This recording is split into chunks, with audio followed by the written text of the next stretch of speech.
तो कैसे हैं आप लोग। आशा करते हैं आप लोग बढ़िया होंगे। आज के इस वीडियो में देखेंगे 7 जनवरी 2021 के सेकंड शिफ्ट में पूछे गए टॉप इंपॉर्टेंट जीके के क्वेश्चन, जो कि आपके एनटीपीसी के पेपर में पूछा गया। बिल्कुल ऑफिशियल पेपर से एक एक प्रश्न हम लोग देखने वाले हैं।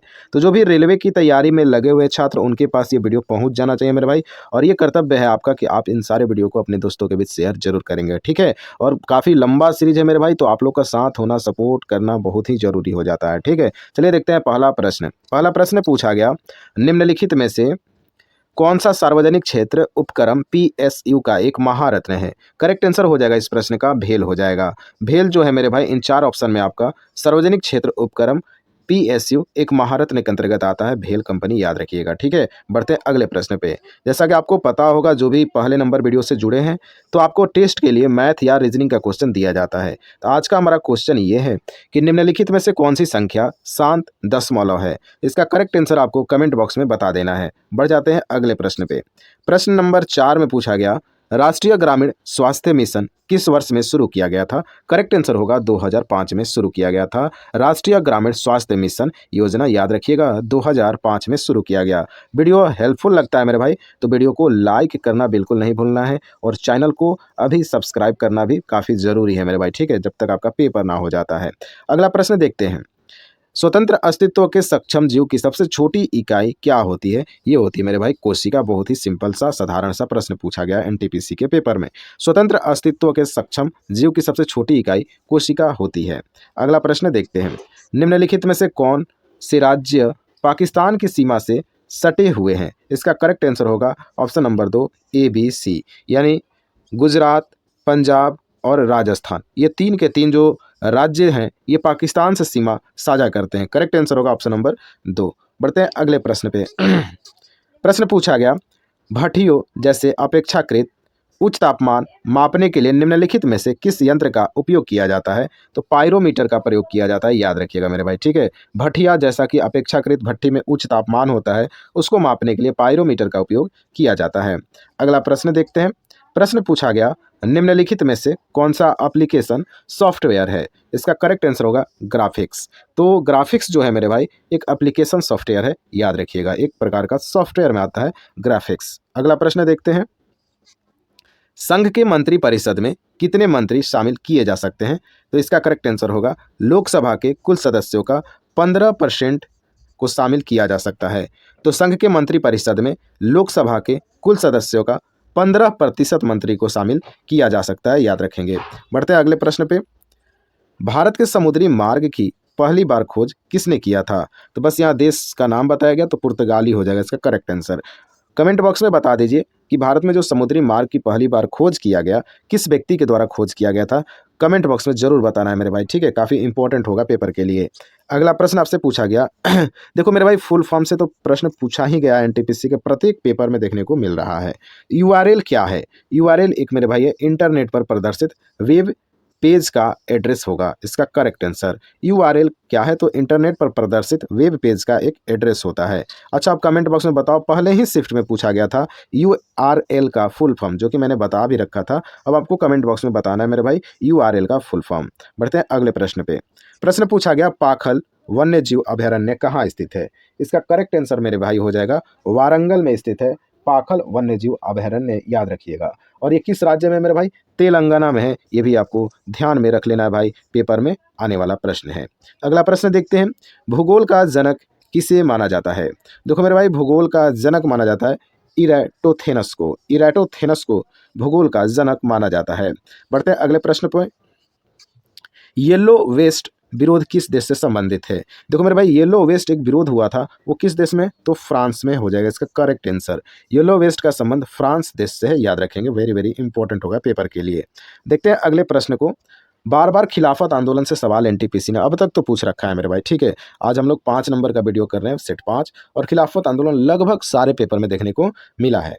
तो भारत के खिलाफत आंदोलन के बारे में क्या सही है।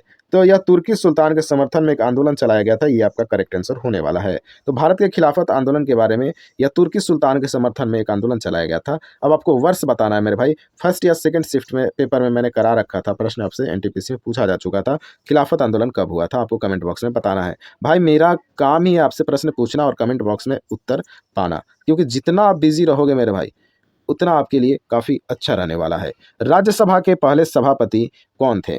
करेक्ट आंसर होगा डॉक्टर सर्वपल्ली राधाकृष्णन। तो राज्यसभा के पहले सभापति कौन होते हैं? तो डॉक्टर सर्वपल्ली राधाकृष्णन बने थे, याद रखिएगा, ठीक है।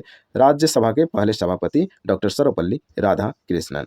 अगला प्रश्न पूछा गया, नोबेल पुरस्कार देने वाली संस्था स्वीडिश अकादमी किस क्षेत्र से संबंधित है? तो स्वीडिश अकादमी का संबंध हो जाएगा साहित्य से, मेरे भाई याद रखना, ठीक है। जो नोबेल पुरस्कार प्रदान करता है स्वीडिश अकादमी, इसका संबंध किससे है? साहित्य से है, याद रखेंगे। अगला प्रश्न देखते हैं, क्वार्टजाइट एक प्रकार का सेल होता है। देखो मेरे भाई, क्वार्टजाइट जो होता है, क्वार्टजाइट ये एक प्रकार का रूपांतरित प्रकार का एक सेल होता है, याद रखिएगा। करेक्ट आंसर होगा रूपांतरित। क्वार्टजाइट रूपांतरित प्रकार का एक सेल होता है। बढ़ जाते हैं अगले प्रश्न पे। प्रश्न पूछा गया, निम्नलिखित में से कौन चंद्रगुप्त द्वितीय के 9 रत्नों में से एक है? देखो मेरे भाई, चंद्रगुप्त द्वितीय के 9 रत्न होते हैं, याद रखेंगे, जिसमें वारामिहिर भी शामिल है। तो करेक्ट आंसर हो जाएगा वारामिहिर। क्या आपको चंद्रगुप्त द्वितीय के 9 रत्नों के बारे में पता है? पता है तो क्या आप कमेंट बॉक्स में बताना पसंद करेंगे? हाँ, बिल्कुल आपको पसंद करना पड़ेगा भाई, क्योंकि यहाँ से पेपर में प्रश्न पूछा गया है। तो आप कमेंट बॉक्स में कोशिश कीजिए कि 9 रत्न का नाम कमेंट बॉक्स में बता दीजिए। अगला प्रश्न देखते हैं, भारतमाला परियोजना किससे संबंधित है? करेक्ट आंसर होगा राजमार्गों से। तो भारतमाला परियोजना का संबंध राजमार्ग से, सड़क से है, याद रखिएगा। अगला प्रश्न देखते हैं, भारत की प्रथम रेलवे यूनिवर्सिटी कहाँ स्थित है? वेरी वेरी इंपॉर्टेंट है भाई, रेलवे की एग्जाम की तैयारी कर रहे हो तो ये काफ़ी इंपॉर्टेंट प्रश्न हो जाएगा। तो भारत की प्रथम रेलवे यूनिवर्सिटी कहाँ है? तो बड़ोदरा गुजरात में है, याद रखेंगे, ठीक है। तो भारत की प्रथम रेलवे यूनिवर्सिटी हो जाएगा बड़ोदरा गुजरात। अगले प्रश्न को देखते हैं, अंतर सरकार संधि आधारित संगठन कौन सा है जिसका मुख्यालय भारत में स्थित है? करेक्ट आंसर होगा ISA, आपका करेक्ट आंसर होगा। देखो मेरे भाई, ISA जो है इसका फुल फॉर्म क्या होता है, आपसे पेपर में पूछा जा सकता है, याद रखिएगा। इंटरनेशनल सोलर अलायंस हो जाएगा इसका करेक्ट आंसर, ISA का पूर्ण रूप।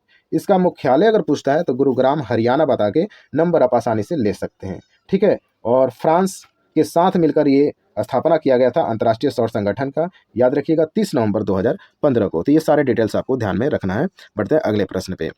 अशोक के प्राचीनतम प्राप्त अभिलेख निम्न में से किस लिपि में लिखे गए हैं?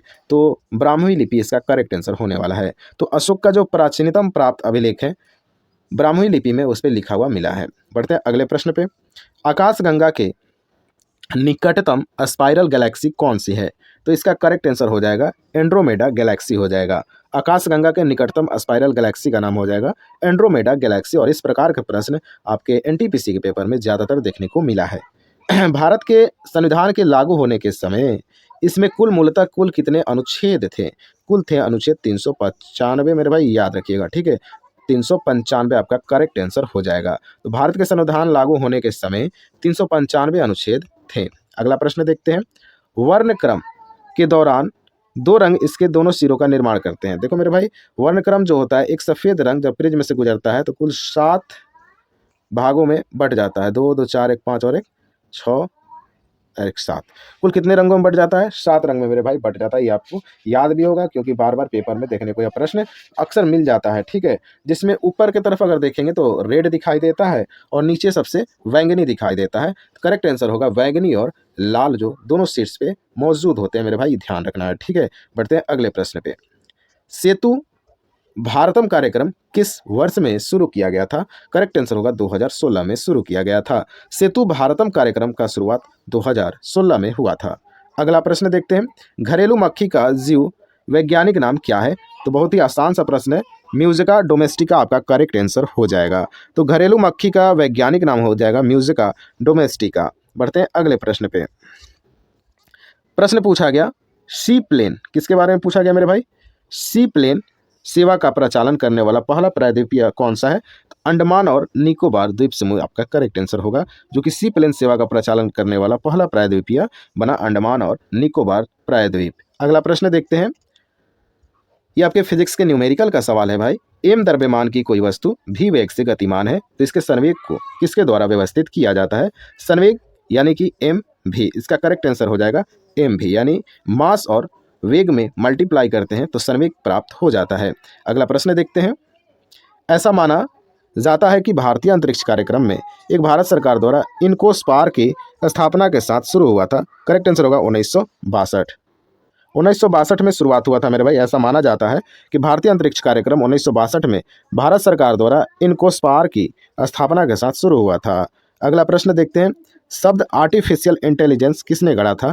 तो जॉन मैकार्थी इसका करेक्ट आंसर होगा। और ये एनटीपीसी का ही पेपर में प्रश्न नहीं पूछा गया है मेरे भाई, आरपीएफ के पेपर में भी ये प्रश्न देखने को मिला है। तो आर्टिफिशियल इंटेलिजेंस किसने गढ़ा? तो जॉन मैकार्थी आपका करेक्ट आंसर हो जाएगा। अगला प्रश्न पूछा गया, निम्नलिखित व्यक्तियों में से कौन संतूर वाद्य यंत्र से संबंधित नहीं है?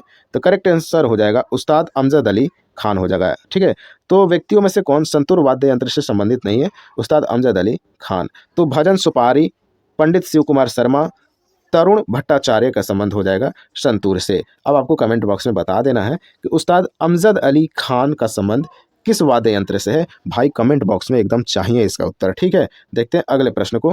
वीडियो अच्छा लग रहा है भाई ना, तो वीडियो को सब्सक्राइब और वीडियो को लाइक करना बिल्कुल नहीं भूलना है मेरे भाई। ठीक है, लाइक और सब्सक्राइब रुकना नहीं चाहिए। निम्नलिखित में से कौन भारतीय राष्ट्रीय कांग्रेस के चरमपंथी नेता नहीं थे? इसका करेक्ट आंसर होगा सुरेंद्र नाथ बनर्जी जो है मेरे भाई, ये चरमपंथी नेता नहीं थे। बाकी के आपको जो बिपिन चंद्र पाल दिख रहे हैं, अरविंदो घोष दिख रहे हैं, बाल गंगाधर तिलक हो जाएंगे, ये चरमपंथी नेता थे कांग्रेस के, याद रखेंगे। सुरेंद्र नाथ बनर्जी इनमें से चरमपंथी नेता नहीं थे, आपको याद रखना है। तो इसी के साथ जितने भी प्रश्न पूछे गए थे करंट अफेयर्स को छोड़कर मेरे भाई, वे सारे प्रश्न आपके सामने से गुजर चुका है। आपको ये वीडियो कैसा लगा कमेंट बॉक्स में बता सकते हैं भाई, और वीडियो अच्छा लगा है तो वीडियो को लाइक और चैनल को सब्सक्राइब बिल्कुल करते हुए आगे बढ़ जाना है। ठीक है, प्लेलिस्ट बना हुआ है, आप लोग आसानी से एक एक वीडियो को देख सकते हैं। मिलते हैं हम नेक्स्ट वीडियो में, तब तक के लिए जय हिंद।